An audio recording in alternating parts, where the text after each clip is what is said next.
Welcome to this, my final lecture in the History Second Year Core Course, and welcome to the international audience in the United States and points beyond who are going to see the recording of this lecture.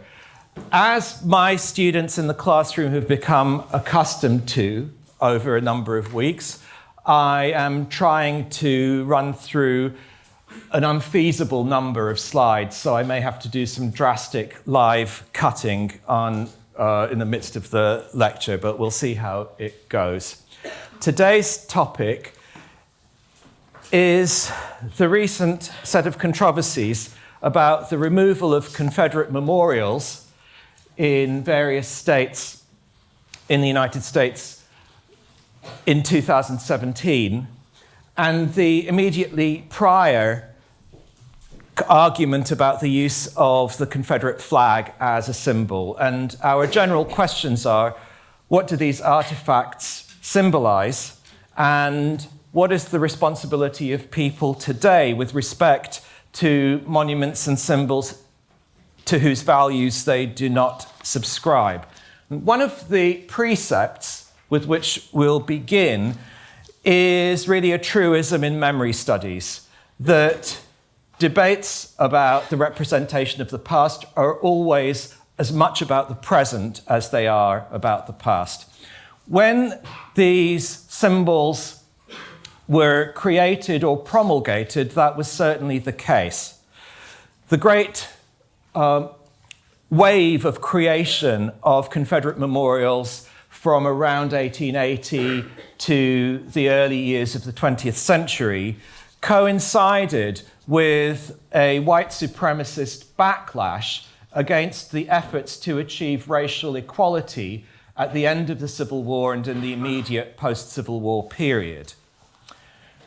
In the 1950s, when Confederate flags began to be flown by Southerners, including state governments, that was in a period of resistance against the efforts to achieve equality in the civil rights movement. So in both of these instances, the vindication of the Confederacy in the late 19th and early 20th century, in the 20th century use of the Confederate flag, the creation of these symbols, the promulgation of these symbols spoke to its time.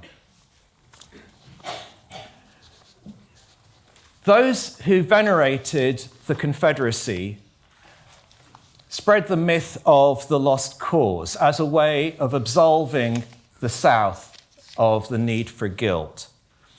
It venerated the idea that slavery was a paternalistic relationship between masters and slaves, a sort of a gone with the wind type image of happy slaves working in the fields while they had basically familial type relationships with the slave-owning class, and that the cause of the Civil War was not the preservation of white supremacy, but it was principles like states' rights.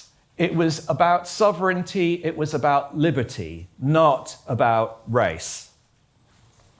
And to understand how that argument emerged, we have to go back to the immediate Civil War, post-Civil War period.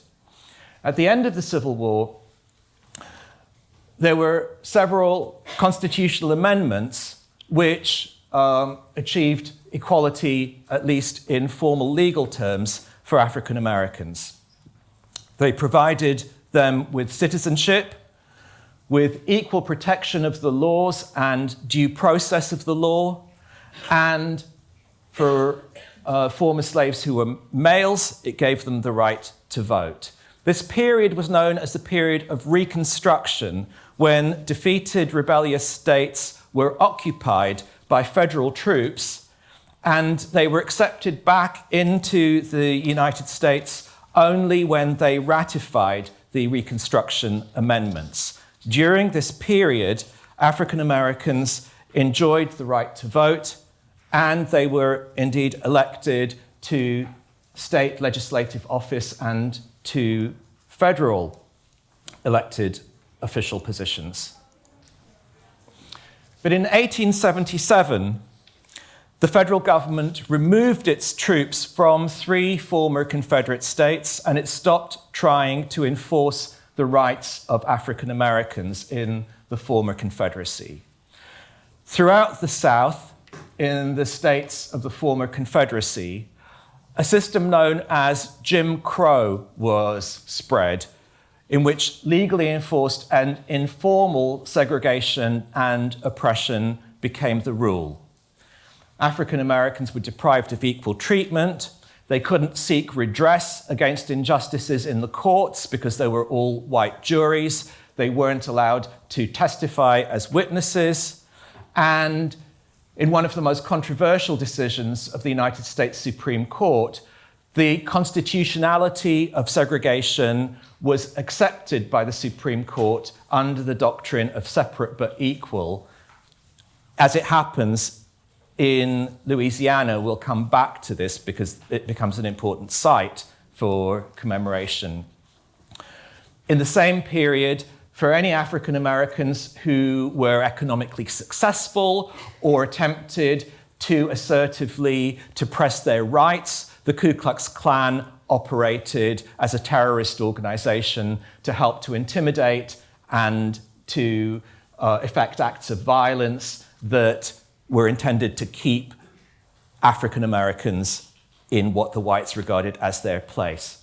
And towards the end of the 19th century, whites north and south reconciled, a process that was marked by their coming together to fight in the United States' armies against the Empire of Spain in the Spanish-American War. The great period of productivity of Confederate memorials was coinciding with this process of white backlash, white supremacism, and the reconciliation between whites north and south. The memorials vindicated the Confederacy, and they stood as celebrations of the Confederacy and the idealized memory with which some whites remembered it. They were also icons of the defeat of Reconstruction and the undoing of the hopes of racial equality that Civil War and Reconstruction failed to achieve. As Kirk Savage, an art historian who's written extensively about Confederate memorials, has written, monuments openly sympathetic to slavery didn't exist. Within a remarkably short period of time, white Southerners were not only repudiating the institution that had been central to their society, but they were writing it out of their history of the war. The Confederacy was not formed to protect slavery, they claimed, but to support states' rights. The war was not fought over slavery, but over the abstract issue of sovereignty. A massive and deliberate process of collective forgetting took place, which has still not been reversed. But of course, he's writing that in 1997, 20 years before the great movement to remove Confederate statuary. The great emblem of this approach to commemoration, the embodiment of the qualities that white Southerners lauded, was the figure of General Robert E. Lee. As Savage writes, the image of Lee on his horse worked beautifully as a model of leadership for a white supremacist society trying to legitimate its own authority. The great power of this equestrian image was that it could bridge the old regime of slavery and the new regime of white rule without explicitly representing either. Confederate statuary did not show Confederate generals demonstrating mastery over African Americans. Rather, the symbolic weight of this memorial rested in Lee's graceful and effortless mastery of his mount, which demonstrates his martial prowess and his authority. Savage writes about the dedication ceremony. Afterwards, an elderly African American man gazed up at the statue and the decoration of rebel flags, and he exclaimed, "The Southern white folks is on top. The Southern white folks is on top." And remember that when we come back to Monument Avenue, where this statue of Robert E. Lee exists in Richmond, Virginia, because we're going to return to that place towards the end of the lecture.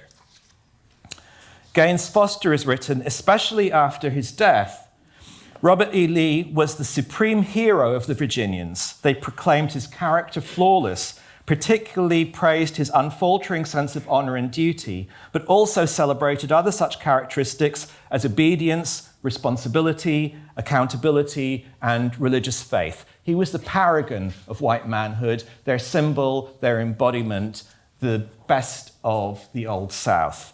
Virginians stressed his soldiers' undying loyalty to him, which reflected well on his character.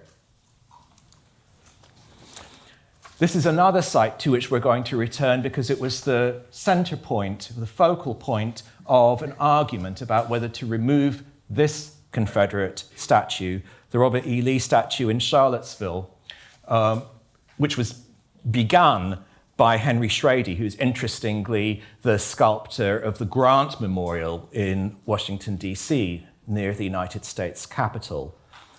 It's another one of these images of a confident and calm Lee, gracefully in command of his mount. But in the midst of all of the arguments about whether Confederate statues should be allowed to stay in place, there was a new and rather more disturbing image of Lee that began to challenge the Southern veneration. As the journalist Adam Serwer writes, even if one conceded Lee's military prowess, he would still be responsible for the deaths of hundreds of thousands of Americans during the Civil War in defense of the South's authority to own millions of human beings as property because they were black. Lee's elevation is a key part of a 150-year-old propaganda campaign designed to erase slavery as the cause of the war and whitewash the Confederate cause as a noble one. That ideology is known as the lost cause. And as historian David Blight writes in the book Race and Reunion, it provided a foundation on which Southerners built the Jim Crow system of legal and extra-legal segregation and oppression. During his lifetime, before the Civil War, Lee wrote that he believed the subjugation, his word, of African slaves was beneficial to them, although it placed a strain on their white masters. When two of his slaves escaped and were recaptured, he made sure they were soundly beaten. So this tends not to accord with the post-Civil War veneration, the adulation of the Lee figure.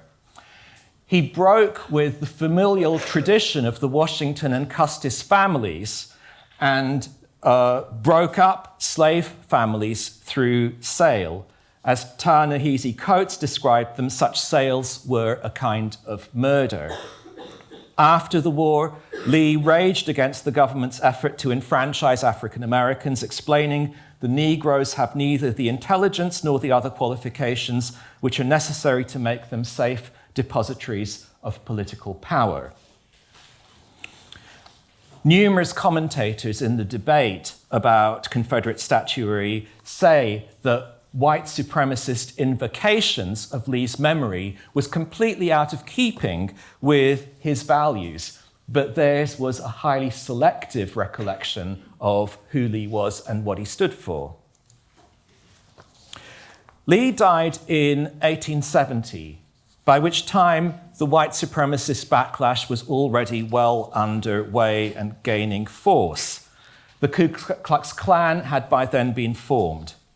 In 1874, after a disputed gubernatorial election, members of the White League, white supremacists, many of whom were former Confederate soldiers, tried to take over the state legislature of the state of Louisiana. They were eventually driven away by federal troops. They named the site of this failed uprising Liberty Place, And as well as commemorating the Confederacy, white supremacists remembered this battle through a monument on Canal Street, the main thoroughfare in New Orleans. As legal segregation took hold throughout the South and the Louisiana legislature deprived African Americans of their rights, the government of the city of New Orleans celebrated white supremacy. And the Supreme Court case to which I referred had to do with public transportation in Louisiana. From the 1960s to the 1990s, this memorial to Liberty Place was controversial. It was put in storage once. It had an inscription referring to white supremacy removed, and it was finally moved to a less prominent place. Two civil rights organizations, including the National Association for the Advancement of Colored People and the City Council, wanted it gone. The Klan used it as a rallying place. Throughout the late 19th and 20th century, numerous memorials to the Confederacy were created by organizations such as the Sons of Confederate Veterans and the United Daughters of the Confederacy, who led many of these efforts.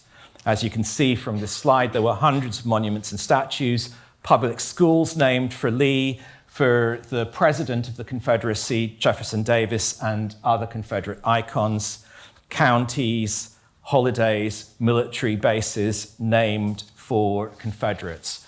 And this movement to memorialize, to honor the Confederacy continued well into the middle of the 20th century, where it assumed another visible feature, the use of Confederate flags during the Civil Rights era. And the point that I want to underline is that these were not traditional icons of the Southern states. Confederate flags were adopted by some of the Southern states in a response to the demands for equality by the Civil Rights movement.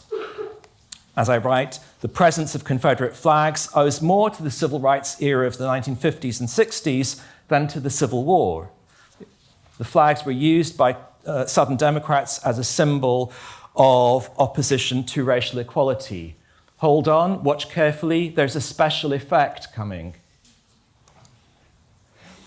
In 1956, the state of Georgia redesigned its flag to include the Confederate battle flag, right at the height of the achievements of the Civil Rights Movement. This was right in the wake of the great Supreme Court decision that undid the doctrine of separate but equal. In 1962, in the same civil rights era, the state of South Carolina began to fly the Confederate battle flag at its state capital. So the claims of those who flew the flag and who wanted to remember the Confederacy favorably was that the Confederacy was not about white supremacy, it was not about the preservation of slavery, it was about the preservation of the distinctive way of life of the South, of Southern liberty and Southern sovereignty.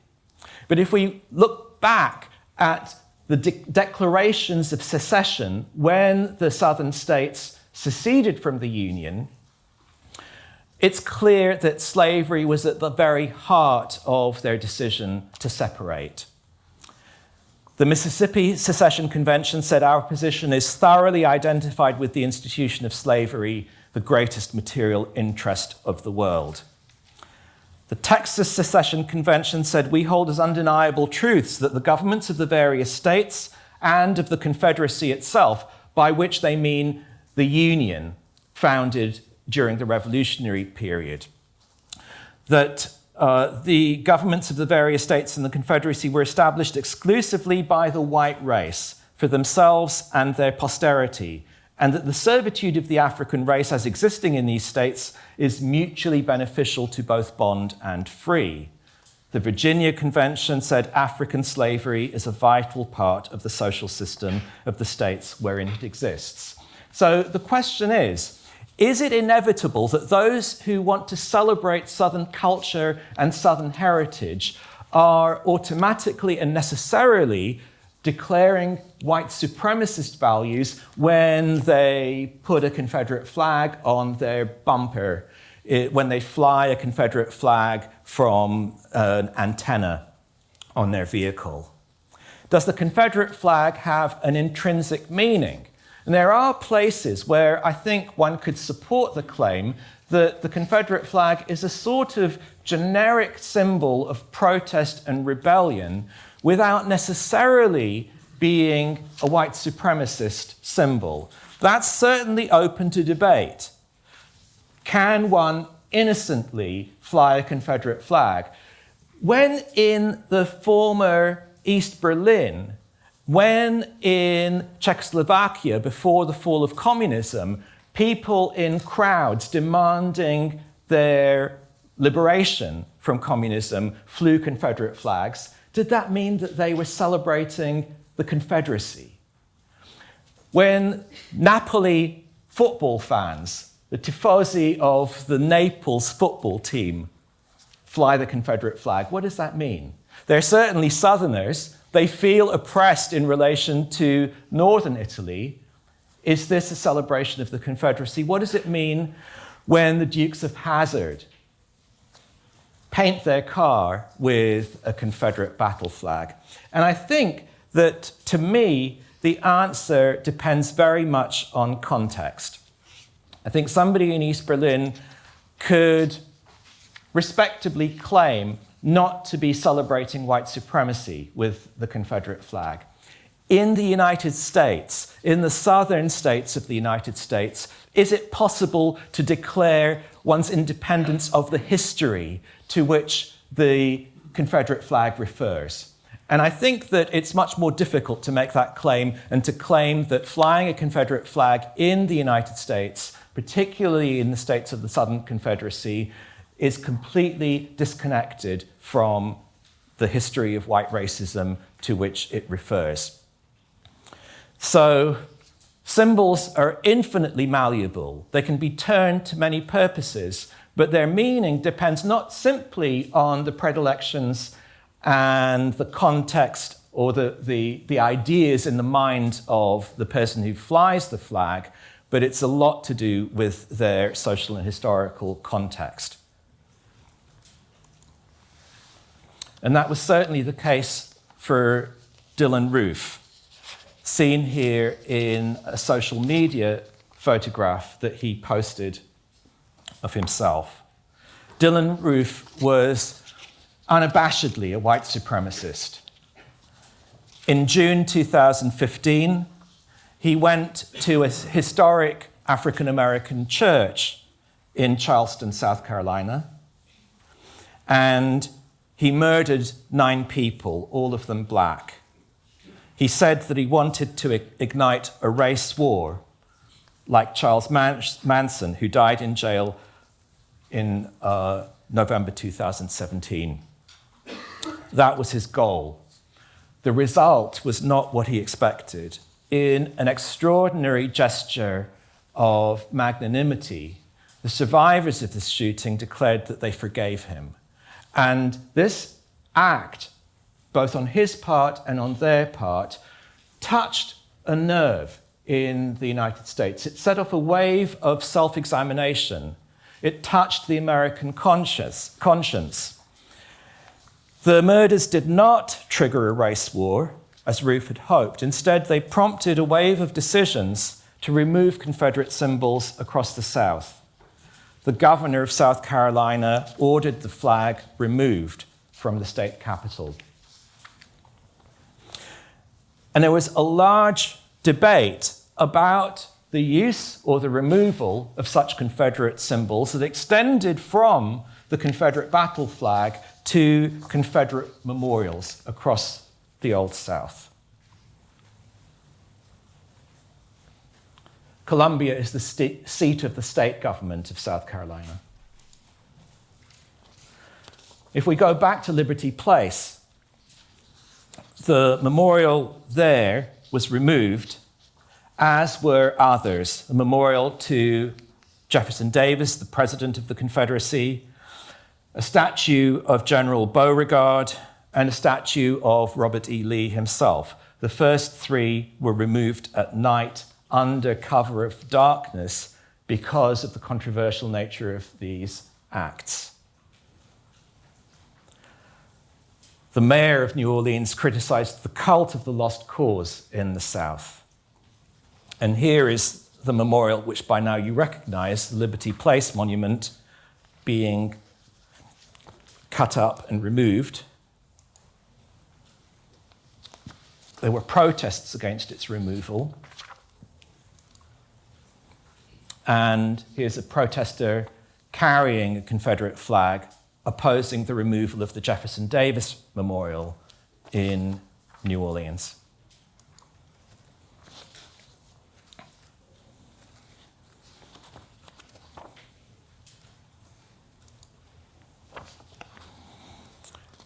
A journalist writes, in a city where 60% of the residents were African American, many saw the monuments as an offensive celebration of the Confederacy and the system of slavery that the Confederacy sought to preserve. Over the past month, these venues became gathering places for people who support the statue removal and those who opposed them. The first three memorials came down in the middle of the night. The contractors who signed up for the removal of these memorials received multiple death threats, and one had his car firebombed last year. That was somebody writing in 2017.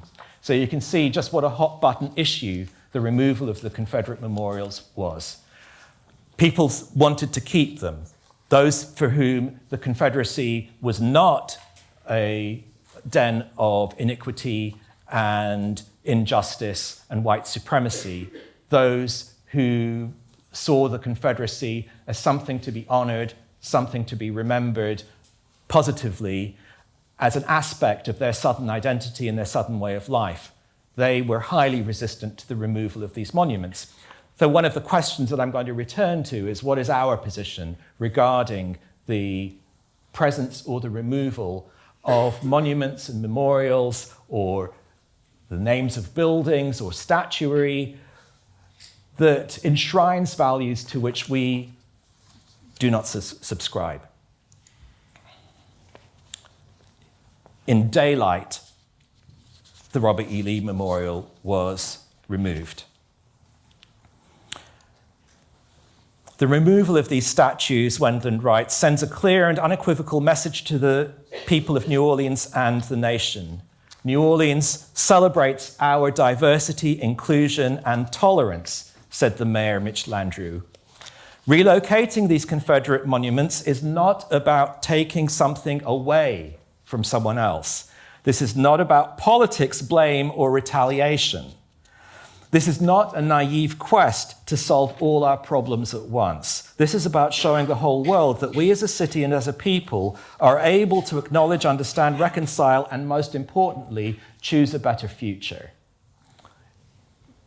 What one decides about memorials is always about the present and the future, not simply about the past. We can remember these divisive chapters in our history in a museum or other facility where they can be put in context, and that's where these statues belong. So remember that as one proposal. What do you do with an unwanted memorial? Put it in a museum, which is a kind of interesting reflection of somebody's idea about what the purpose of museums is. This removal phase spread right across a number of states in the former Confederacy. So you're going to see a number of pictures which are all images of those acts. Here's the removal of a Confederate memorial in Austin, Texas, the state capital of Texas. The removal of a Confederate memorial in Baltimore, Maryland, in the same period. The mayor of Baltimore, Catherine Pugh, ordered the removal of 4 monuments to the era of the Confederacy, saying that it was in the interest of public safety after violence had occurred in Charlottesville. The statues were taken down before dawn on August 16th, 2017. And we'll come back to the scene of Charlottesville where there was indeed a conflict. Just the plinth remains with the graffiti slogan, Black Lives Matter, remember Charlottesville. Both the statue of Supreme Court Chief Justice Roger Taney and the plaque were removed. So the plinth remains a kind of memorial to the memorial. A statue once stood here. Who was Roger Taney? Well, in another one of the most denigrated decisions by the Supreme Court, Taney had written for the court that neither the Declaration of Independence nor the Constitution applied to African Americans. Whether or not they were citizens of a state, they were not citizens within the meaning of the Constitution of the United States. They had no rights that the courts needed to respect. This was in the period leading up to the Civil War. So you can see why Taney was a controversial figure just as much as a Confederate general.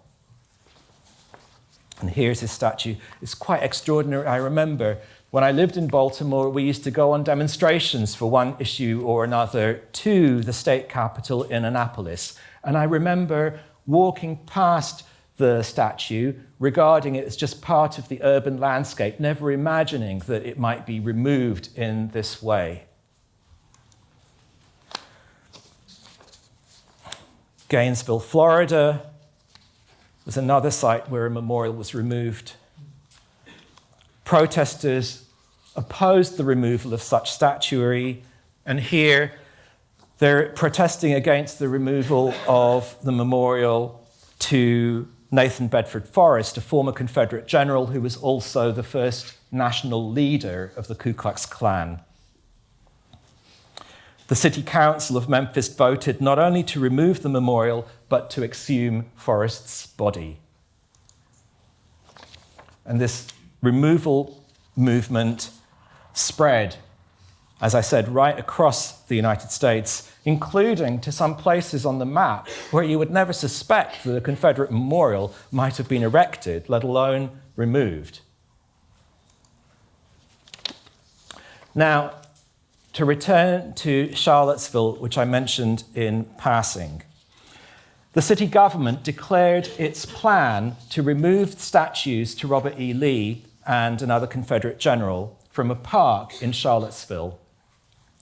And opponents of that decision congregated in Charlottesville and demonstrated against it. And this became the focal point of a gathering of white supremacists that was prompted by the statue removal controversy, but that had a wider meaning.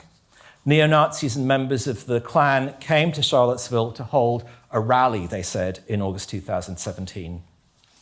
And anti-racist protesters came to Charlottesville to oppose the presence of the white supremacists.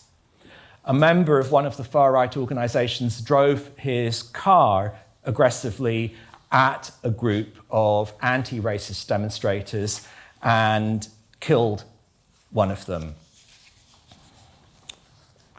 Afterwards, President Donald Trump made a set of rather controversial remarks equating the white supremacists and the anti-racists with one another, saying that there were good people on both sides. A line of police protecting the statue of Lee while a court case is going through its stages. Anti-racist demonstrators and others confronting one another. This is a battle between neo-Nazis and members of the KKK, the Ku Klux Klan, and others from the alt-right movement with anti-racism demonstrators. And while the court case was going through its various stages, the statues were, for a time, covered up after the death of Heather Heyer, the anti-racist demonstrator who was murdered by the white supremacist in his car.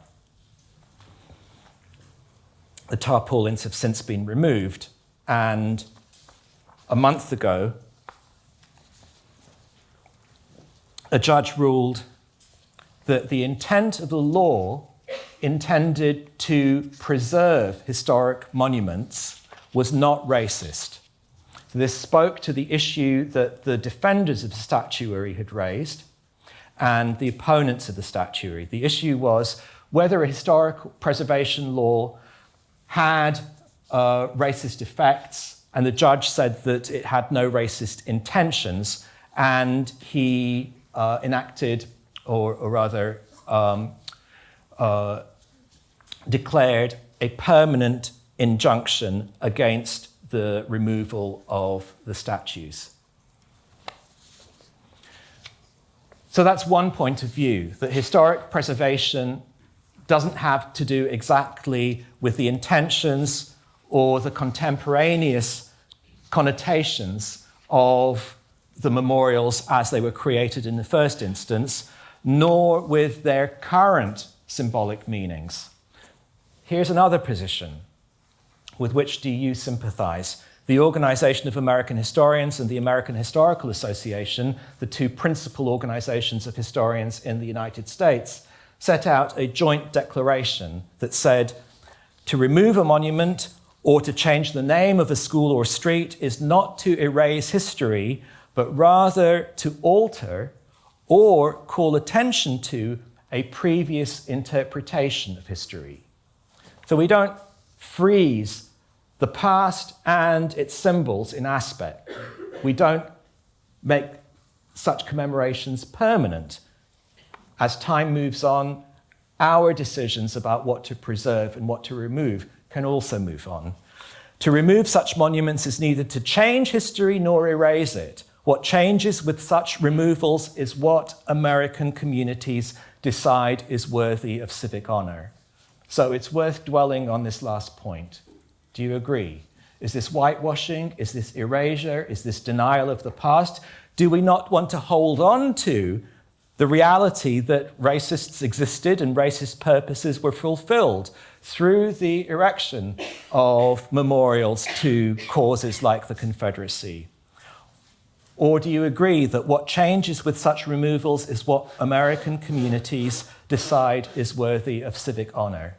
And now let's broaden out the field of our attention, because this is a question that one can ask in numerous contexts. What do you do with monuments and memorials that you no longer wish to venerate? And one answer is provided here in Budapest, at this remarkable place.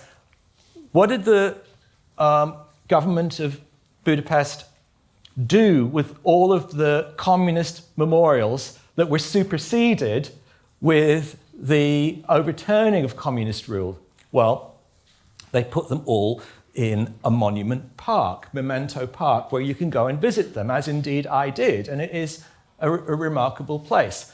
So we're not going to put them in a warehouse, we're not going to put them in a box, we're not going to hide them under a tarpaulin, we're going to put them somewhere where you can go and enjoy them all as they are all clustered together. That's not always the case. There must be junkyards and landfills filled with memorials to Marx, Lenin, Engels, and others. And here you see a statue of Lenin coming down in Berlin in the period after the end of communist rule. It had once stood in East Berlin. And then, in a kind of reverse of that move, a statue of Friedrich Engels, Marx's co-author, the co-organizer of the first Communist Party, was restored to Manchester, where it had been brought from Ukraine, one of the places from which the communist memorials were being removed. The restoration in Manchester was funded by Manchester City Council. It marked the centenary of the Russian Revolution, and of course, it respected the local connection between Engels, who lived and worked and wrote and owned a factory in Manchester, and his image in this statue. It was quite hard to find the statue when they decided to restore it to Manchester. It had been cut in half and dumped in an agricultural compound in Ukraine. And here you can see it in its sorry state before it was restored to Manchester. Now, I have managed somehow, in all of this discussion of the erasure of the past, are we whitewashing the past, I've managed to avoid mentioning the name of George Orwell, who is the author most associated with this idea of covering up the traces of the past, putting unwanted documents of the past into the memory hole, consigning them to oblivion. A citizen of Manchester makes up for that lapse. There was a debate about whether this statue needed to be in Manchester, and there were decidedly mixed opinions on this subject. Some people said, well, we don't really need the statue of Engels, and other people said, well, you've got to acknowledge what happened in the past, don't you? Which is certainly a point of view that we as historians ought to respect. We're for the working class, somebody said, but I'm not 100% sure about the statue. Personally, I don't see the need for it. I think we should let things lie and rather have a statue of somebody representing the region, not somebody who's come from somewhere else, defying the history of Engels' many years in Manchester. But she suggested another influential part-time Mancunian who worked at the Manchester Evening News for 3 years. Why not George Orwell? Now, the question for us is not simply whether to preserve the past, remove it, box it up, cover it with a tarpaulin, reinterpret it. I'll suggest there's another alternative path which is represented by the work of the artist Kehinde Wiley. He's created this statue that's now in Times Square in New York. It looks very much like a Confederate memorial, as you're going to see evidence of shortly, but it shows an equestrian statue with an African-American rider with dreadlocks and a hoodie. Here's another view of it. It's based in part on a series of paintings that the artist produced, showing powerful contemporary black men on horseback. Now go back, remember the reaction of that elderly African-American man to the dedication of the Robert E. Lee statue in Richmond, Virginia on Monument Avenue. Monument Avenue is the location of several Confederate memorials, including a memorial to Jeb Stuart, J.E.B. Stuart. For Wiley, the story that led to this work of art started with a visit to Richmond, Virginia, where he remembers seeing the Confederate monuments that lined the streets. And this may give us one idea of the symbolic effect of those memorials, which are not just there to bolster the spirits of those who venerate the Confederacy, but have a different effect in this instance on Wiley as an African-American man. I'm a black man walking those streets, he remembered. I'm looking up at those things that give me a sense of dread and fear. What does that feel like physically, to walk a public space and to have your state, your country, your nation say, this is what we stand by? What message is that Confederate statue conveying? To Wiley, he's telling us how it made him feel. No, we want more, we demand more, we creative people create more. And today we say yes to something that looks like us. We say yes to inclusivity. And in an extraordinary reconfiguration of the space, the Rumors of War statue is going to be moved this winter from Times Square, New York, to Monument Avenue, in front of the Virginia Fine Arts Museum. Monument Avenue, where the statue of Robert E. Lee exists, where the statue of Jeb Stuart exists, celebrating the Confederacy. And here is the statue of Jeb Stuart, which the Rumors of War statue resembles. And you can see here the juxtaposition of these statues that makes clear their resemblance. You can see the configuration of the tail, the look of the rider over his shoulder. So this is, I think, a different way to speak back to the tradition of Confederate veneration and commemoration. It's witty, it's creative, it's not an act of censorship, but it's very much a political act as well as an artistic and an aesthetic act. It's a way of moving on from the past without censorship. But we're all entitled to our own views. What should we do about memorials that subscribe to values to which we do not subscribe? Do we remove them? Do we reinterpret them? Do we put them somewhere else? Do we cover them in a tarpaulin? Do we put them in a museum? Or do we find other ways to speak back to them? And we can all argue and contemplate that question.